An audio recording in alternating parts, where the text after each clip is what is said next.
A dark winter wind moved through the village as Hamza tightened his shawl and stepped outside the old farmhouse. The power had gone out again, leaving the entire area covered in silence. Only the weak light of the moon guided his path. His grandfather had warned him many times never to go near Blackwood Jungle after sunset, but that night something strange pulled him toward it. From far away, he could hear the sound of animals crying deep inside the trees, as if something terrible had happened there. Hamza worked for a wealthy landlord named Karim, and every evening he took the cattle near the forest to graze before returning home. For weeks, villagers had been whispering about strange shadows moving between the trees and people hearing voices calling their names at night. Hamza never believed those stories. He thought they were only tales made to scare children. But on that freezing evening, everything changed. As he walked beside the river near the jungle, he suddenly noticed that one of the servants, a quiet man named Bilal, had disappeared. Only moments earlier Bilal had been walking beside him, holding a lantern. Hamza shouted his name again and again, but no answer came back. The forest became unnaturally silent. Even the insects had stopped making noise.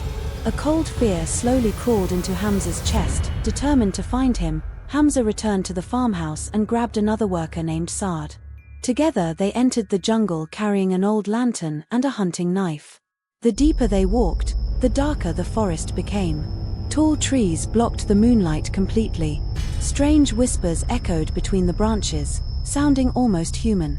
Saad nervously told Hamza that villagers believed evil spirits lived there long before the village was built. After nearly an hour of searching, they saw 3 pale dogs standing silently between the trees. Their glowing eyes stared directly at them.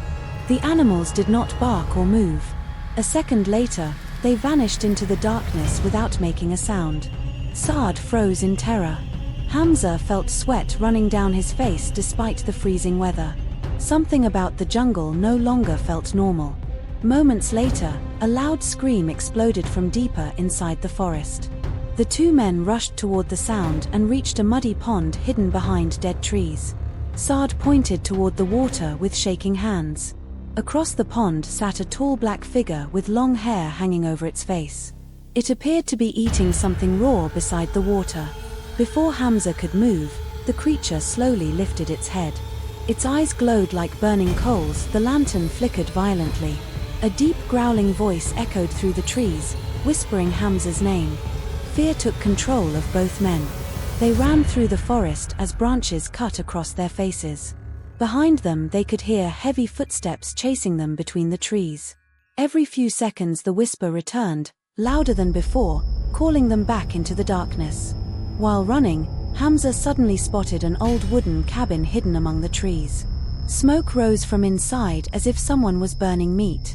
Against his better judgment, he moved closer and looked through a broken window. What he saw made his blood freeze. 3 shadowy figures sat around a fire, tearing apart pieces of flesh with their bare hands. One of them slowly turned its head toward the window and smiled. The cabin door burst open. Hamza and Saad ran faster than they ever had in their lives. The forest behind them filled with horrifying screams and laughter.